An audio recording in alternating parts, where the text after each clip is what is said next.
Нурлатның талантларга бай һәм бердәм булуын чагылдыручы тагын бер мәдәни чара. Кичә шәһәр мәдәният сараенда Зөһрә Зарифуллина концерты узды.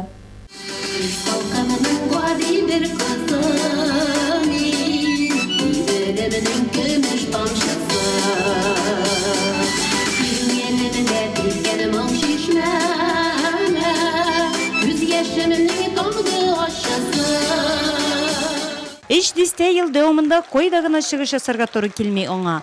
Кыргызстандарында игенчеләр алдында авыл клублары, район һәм шәһәр мәдәният йортлары сәхнәләрендә, Самара, Казан кебек шәһәрләр тамаша залларында Зөһрә Зарифуллина чыгышларын көчле алкышларга күмә. Ә менә үзешчән җырчыны шулай зурдан кубып, үз нурлатлылары өчен иҗат концерты оештыруы тәүге тапкыр.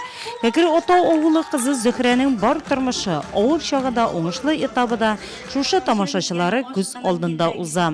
Шуңадырмы, гомер юлы дип аталган иҗат концертына да халык бик күпләп килде һәм үз җырчылары өчен горурлык хисе кичереп, рәхәтләнеп ял итте. Кочак-кочак чәчәкләр, көчле алкышлар бу көнне аңа Нурлатның халыкчан җырчысы, моңлы сандугачы Зөһрә Зарифуллина хөрмәтенә иде.